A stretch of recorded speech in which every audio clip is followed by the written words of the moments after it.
Hello friends, welcome to green life channel. இன்றைக்கி வீடியோவில் வந்து பார்த்திங்கன்னா வீட்டில் இருக்கக்கூடிய காய்கறிகளை வச்சு சிம்பிளாக பண்ணக்கூடிய ஒரு பருப்பு சாதம் நம்ம பார்க்க போகிறோம். குக்கரில் வந்து பார்த்திங்கன்னா ஒரு டீஸ்பூன் போல் நம்ம கடலெண்ணெய் எடுத்துக்கலாம். எண்ணெய் நல்லா சுழறதுக்கப்புறமா கொஞ்சம் கடுகும் சீரகமும் சேர்த்துக்கலாம்.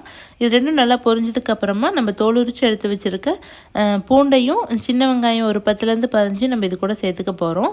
இது ரெண்டும் நல்லா வதங்கினதுக்கப்புறமா கருவேப்பிலையும் ஒரு பச்சை மிளகாய் மட்டும் நம்ம சேர்த்துக்க போகிறோம். ஏன்னா மறுபடியும் நம்ம காரத்துக்காக வரமிளகாத்தூள் நம்ம சேர்ப்போம். அதனால் ஒரு பச்சை மிளகாய் மட்டும் நம்ம சேர்த்துக்கலாம். ஒரு பிஞ்ச் அளவுக்கு நம்ம பெருங்காயத்தூள் இது கூட சேர்த்துக்க போகிறோம். இது எல்லாத்தையும் நல்லா வதக்கி விட்டதுக்கப்புறம் 2 தக்காளி பழத்தை நம்ம கட் பண்ணி இது கூட சேர்த்துக்க போகிறோம். ஒரு டீஸ்பூன் போல் மஞ்சத்தூள் நம்ம சேர்த்துட்டு தக்காளி வதங்குற வரைக்கும் நம்ம வந்து பார்த்திங்கன்னா கொஞ்சம் நேரம் வதங்க விட்டுறணும்.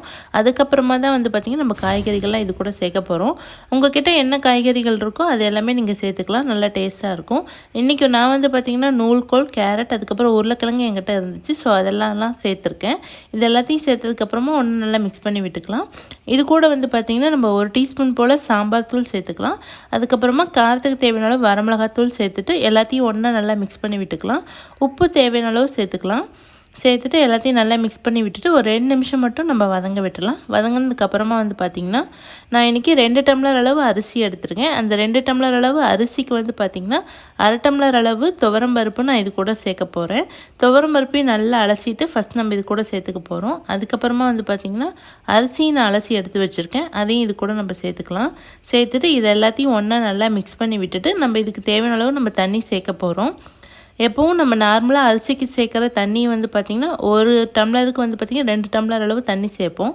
அந்த அளவுலேயே நம்ம சேர்த்துக்கலாம். சேர்த்ததுக்கப்புறமா இந்த பருப்புக்காக கொஞ்சம் வந்து பார்த்திங்கன்னா எக்ஸ்ட்ரா ஒரு 1/2 டம்ளர் அளவு நம்ம தண்ணி சேர்க்கணும்.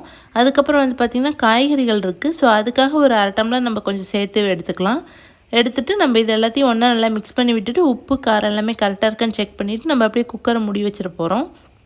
இது வந்து பார்த்திங்கன்னா நம்ம லோ ஃப்ளேம்லேயே வச்சு ஒரு விசில் விட்டால் போதும். சூப்பராக வந்து பார்த்திங்கன்னா பருப்பு சாதம் ரெடி ஆயிரும். இதை நீங்களும் கண்டிப்பாக ட்ரை பண்ணி பாருங்கள். சிம்பிளாக நம்ம சீக்கிரமாக ரெடி பண்ணிடலாம். ரொம்ப சத்தானதாகவும் இருக்கும்.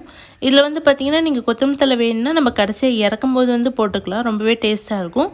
இதை நீங்களும் கண்டிப்பாக ட்ரை பண்ணி பாருங்கள். ட்ரை பண்ணி பார்த்துட்டு உங்களோட கமெண்ட்ஸ் எனக்கு ஷேர் பண்ணுங்கள். சுவையான பருப்பு சாதம் வந்து பார்த்திங்கன்னா சூப்பராக ரெடி ஆயிடுச்சு.